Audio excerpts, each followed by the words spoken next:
Hey guys, welcome back to Confessions with Cassidy. I, of course, am Cassidy, and I'm so excited for this video this week. This video is all about how to handle outgrowing a friendship, which is a very common thing and it's a very hard thing. This has happened to me a couple times, so I definitely have some experience with this topic, and I hope that my tips can help you out. Before we dive in, make sure to like and subscribe, click that bell if you're feeling extra lovely, and let's do it. So my first point about outgrowing a friendship would be to remember, is it a moment, a reason, or a lifetime? This little saying is so important to me, and I use it in every relationship I have, also really every experience I have. If it's a professional experience, a personal experience, I try and bring it all back to a moment, a reason, or a lifetime.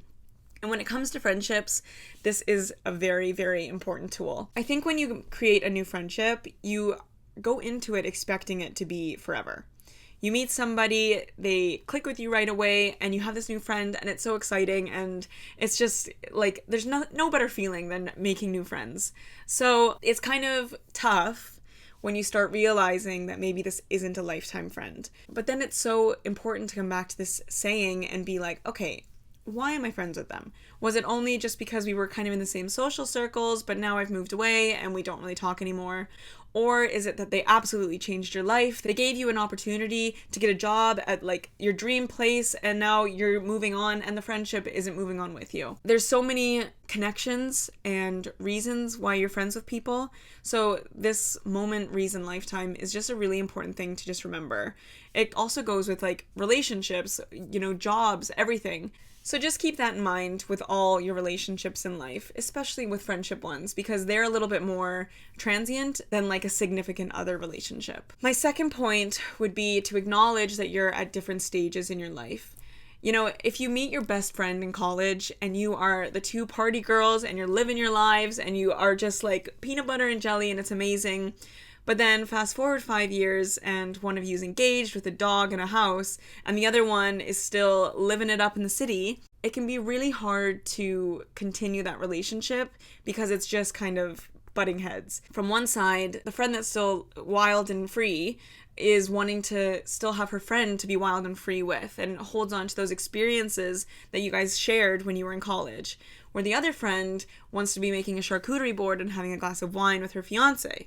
So it's just very different stages of lives, and that is completely natural, normal, and okay. It's also not fair on either party to expect the other person to remain the same person they were when you were 18, for example. People grow up, but people also grow up in their own time. So it's really important to be patient and understanding with both parties. For sure, it can be frustrating because you just want your friend, especially when they've been there for you for a long time, for example.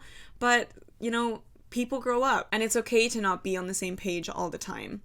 I think the most important thing, though, is to always continue the respect for the other person. It's very easy to get frustrated with the other person, especially when you're the person that feels left behind. But a true friend would actually feel very, very excited for their friend, for taking that next step in their lives, for taking that next journey, and just kind of accepting and understanding, okay, we are at different places right now, and that is totally okay, but I'm still going to be there for her. I can't expect the same relationship out of her as I did when we were 18. And that is true friendship for me. It's taking the new situation and having enough respect for yourself and your boundaries and your friend who's gone into a new stage in her life to know that I'm here for you. This is a lifetime friendship. I just also understand, and you need to understand, that I'm at a different place as well. Which leads me to my third point, which is space can be good for those relationships that really, really matter and that you want to come out on the other side together. If you're at different stages in your lives, space is the best thing possible, because instead of ramming your heads together, wanting different things out of the relationship, you just give each other time to kind of both catch up, to be at the same place. And also, if you're never at the same place, that's also okay, because maybe the relationship does just grow apart. But if you allow a bit of space, it can be absolutely magical. It puts the pressure off the relationship and actually just lets you focus on yourself and what you need at the moment. For sure, holidays, birthdays, going for lunch once a month, those things, like, they should be, kept up, but it doesn't have to be every weekend going out with each other or seeing each other all the time. It's totally natural to, take that step back. And if you're the person that, has the fiance and the life, to give your friend time to continue enjoying what she wants without judging. And if you're the friend who's still going out and being wild, to be happy for your friend. But it's also okay that your lives aren't, meshed together anymore. Because with that space, it's also important to, find new friends that fit your lifestyle.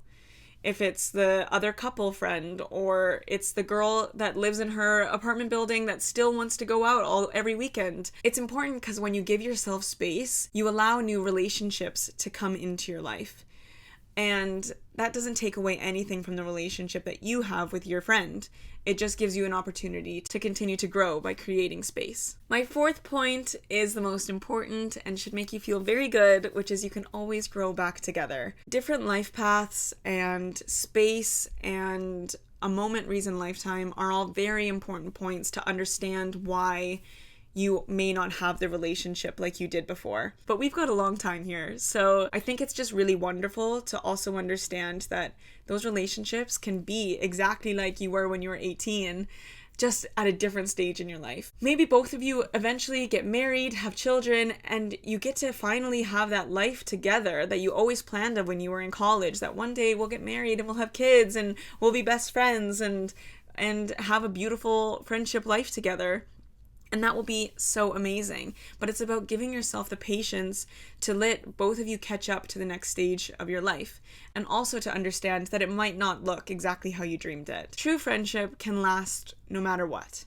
But it's about respect. It's about respecting boundaries. It's about understanding and patience. And the most important point I can actually make is just because it isn't a significant other or a physical relationship, it is so critical to take care of those relationships like you do your own with your partner. Platonic relationships deserve just as much work because a relationship is a relationship. It's two different people coming together to experience life. And I know when I first met my fiance, all my friends got kind of put on the back burner, which is normal when you get into a new relationship and you're excited and you're head over heels and in love. But now that we're settled in, I also had to make the realization that, some people waited and some relationships are still there and some relationships aren't. And I have to be okay with the fact that I didn't put the energy into relationships, so I can't expect people to still be there. Relationships, no matter what kind, deserve the work. And if the work gets put into them and the respect and the boundaries, like I said, you'll come out on the other side super happy and super connected. I hope you enjoyed this video. It was super fun to make. Friendships are absolute treasured relationships, and I really hope that if you are outgrowing a friendship, that some of these tips can make you maybe reconsider or also understand it is okay to let go. Thank you for watching. Make sure to like and subscribe. Have a beautiful week, and I'll see you next Sunday. Mwah!